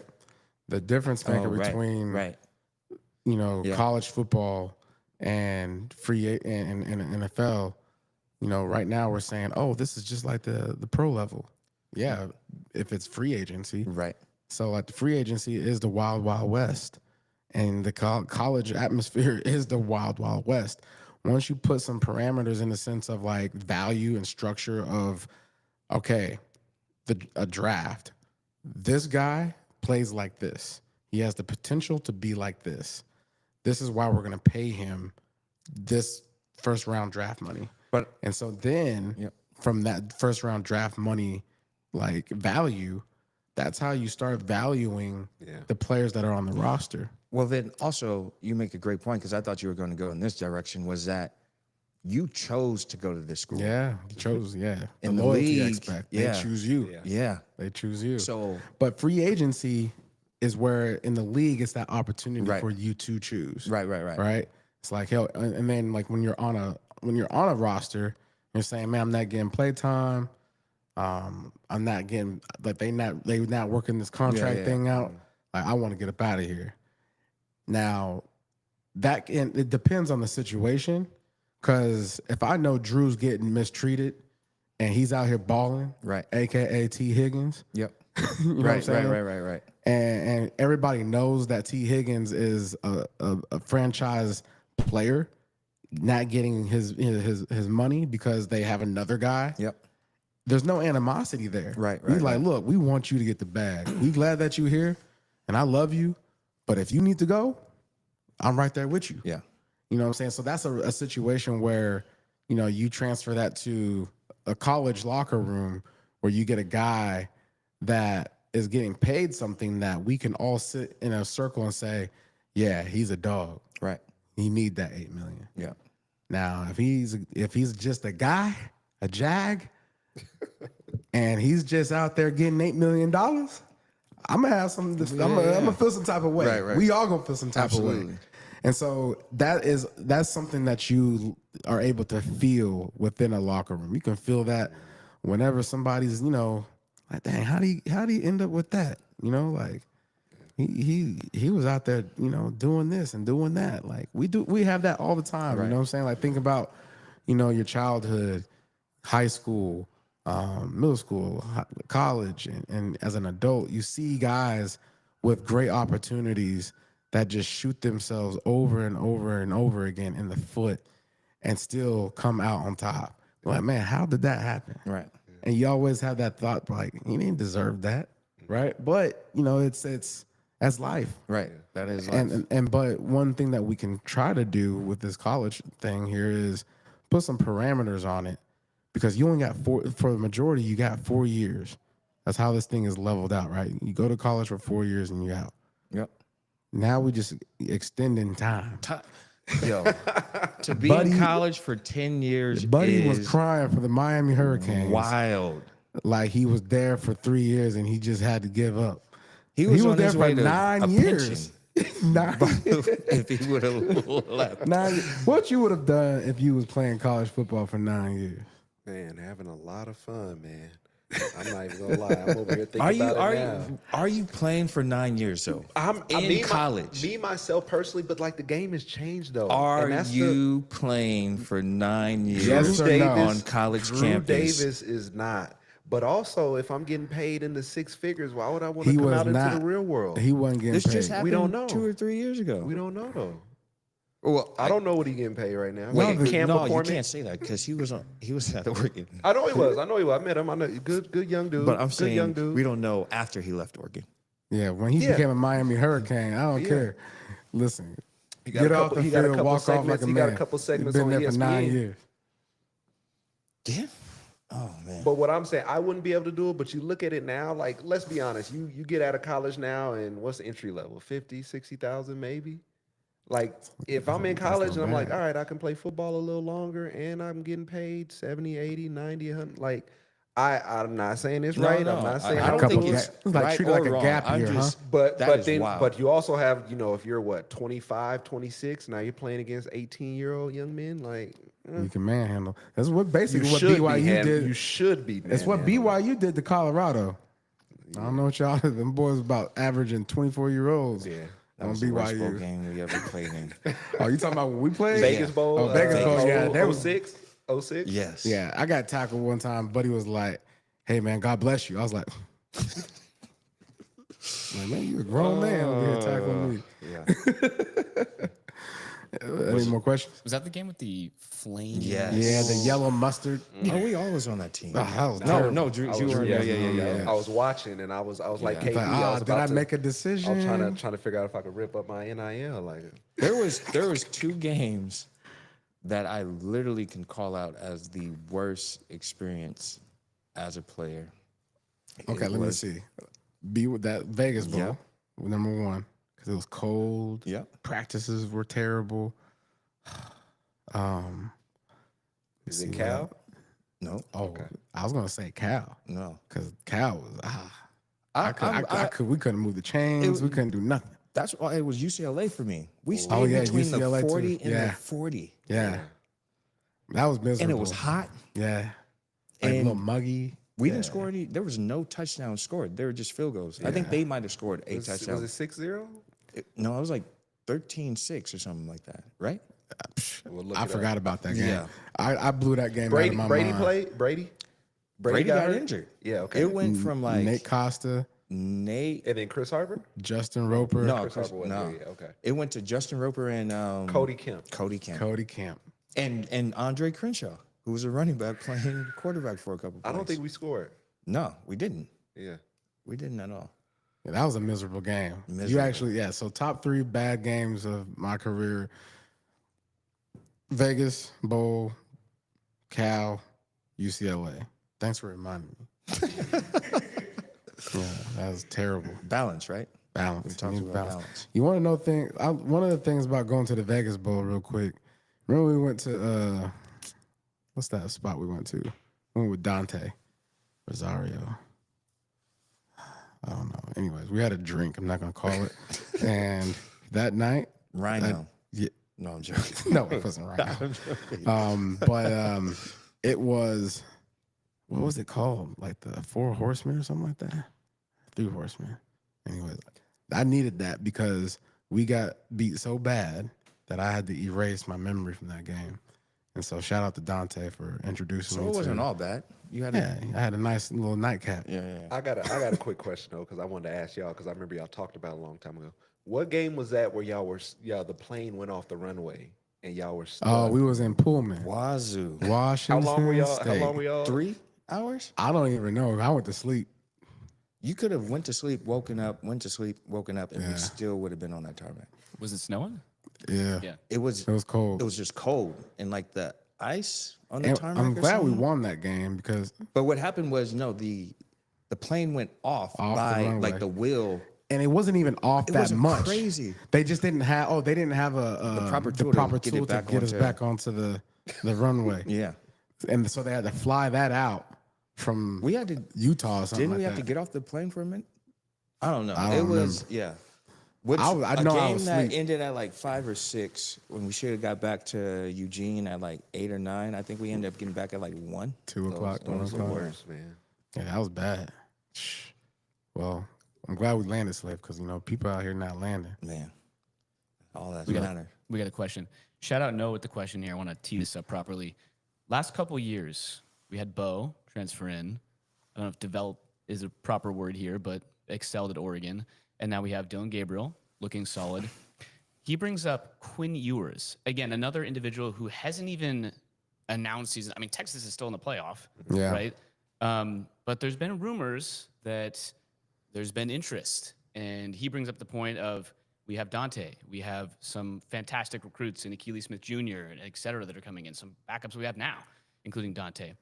How do you juggle something like that? I don't know if we want to be known as transfer QBU, although we've shown success, but we have these awesome recruits coming in. How would you juggle that?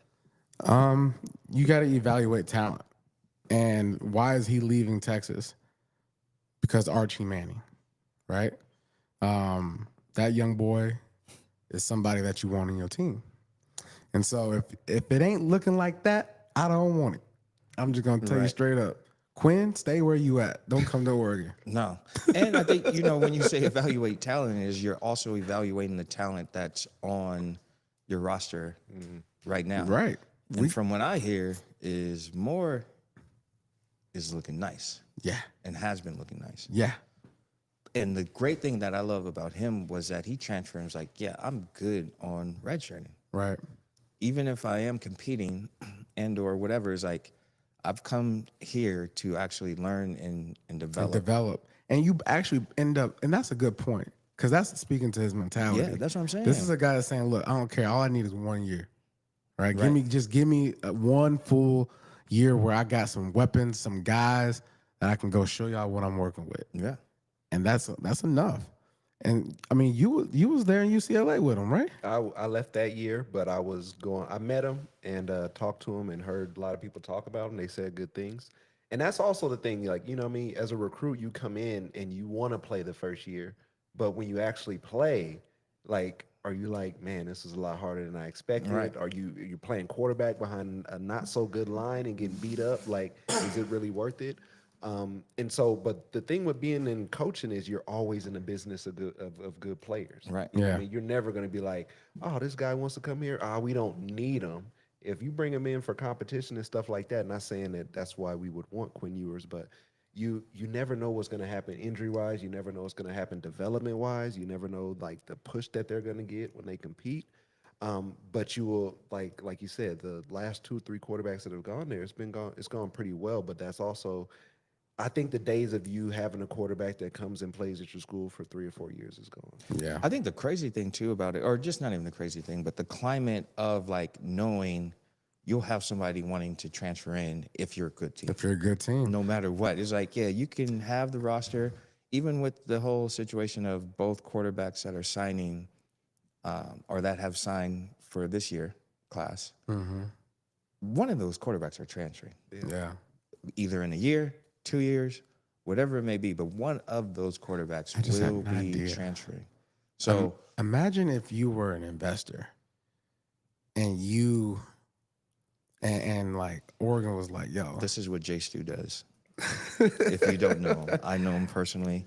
like if He you has an idea. so like if you an investor and you see a kid that has potential that should be going to a certain school but just won't go because the school doesn't have the funds to help him with the NIL.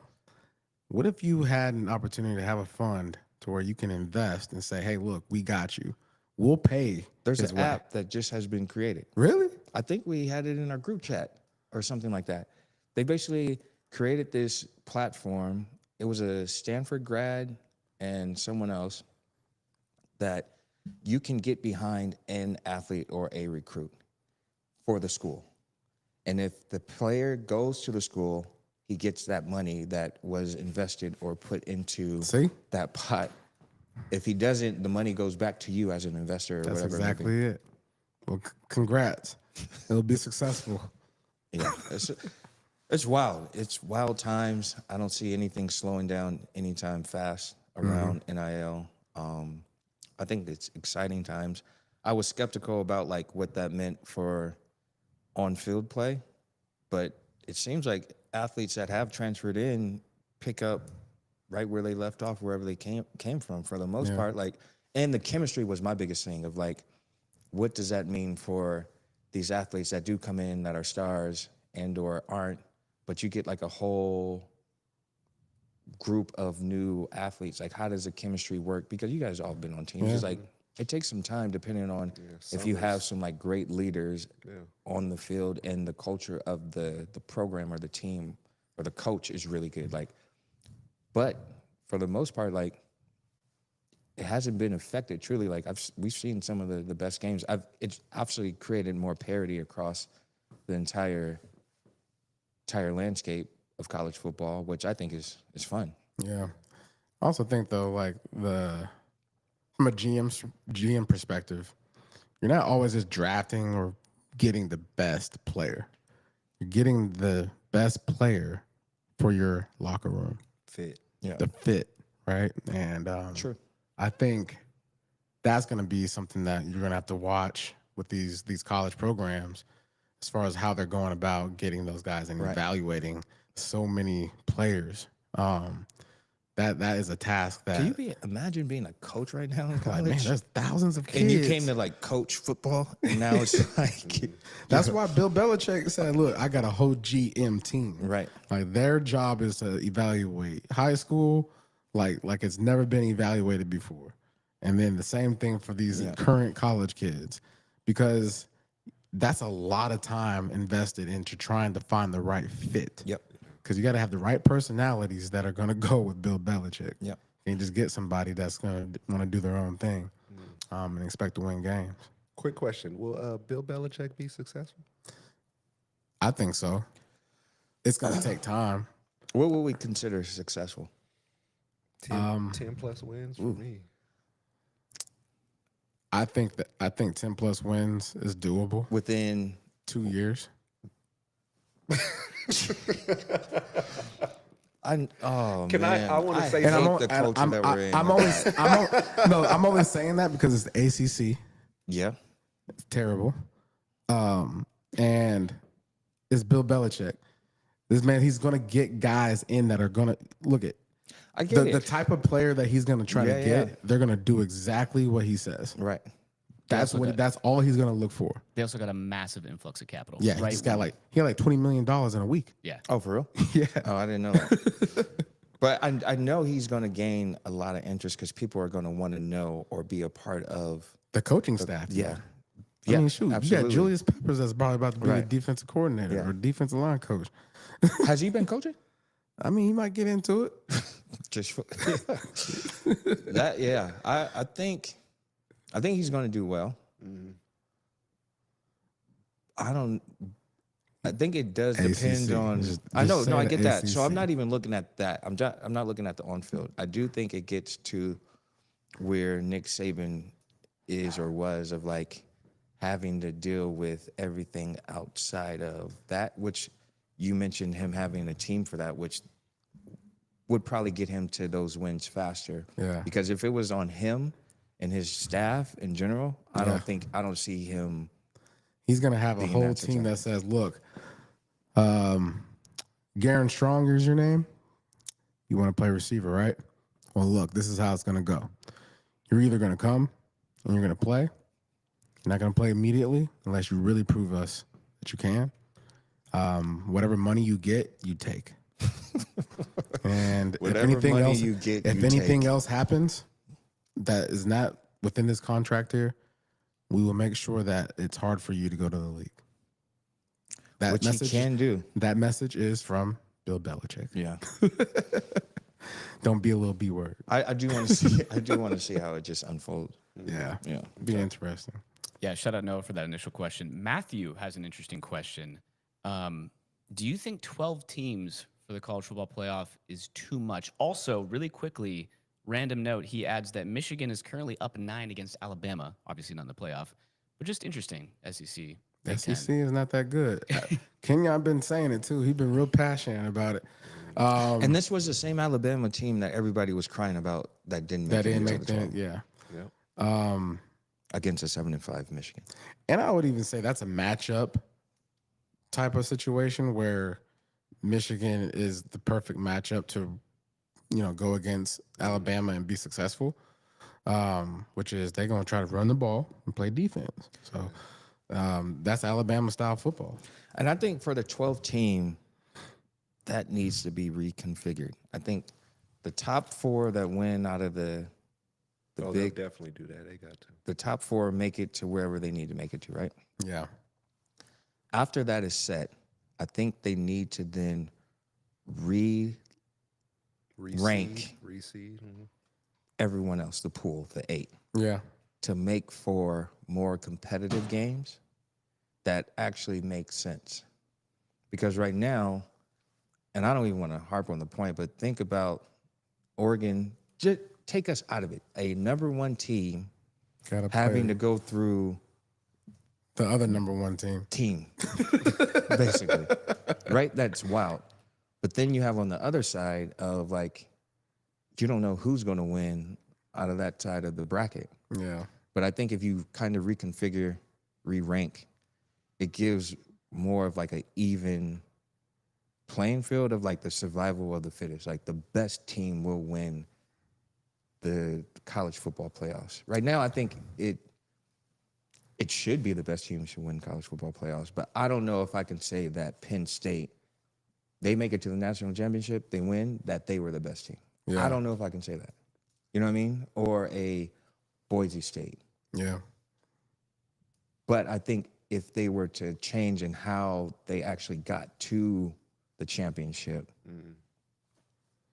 Yeah, it's a tough go because they're really messing with, the pageantry, right? Yeah. Like you're battling this thing that the way things used to be and the way things are, and you're battling where things should be and the future. I got another question, actually, to just piggyback on that question. Do you think that the top 4 teams should have a home game or a location friendly game for their first game, basically? Yeah. I think it should be the home game So do I. because you earn the right. That would be the true prize, in my opinion. Right.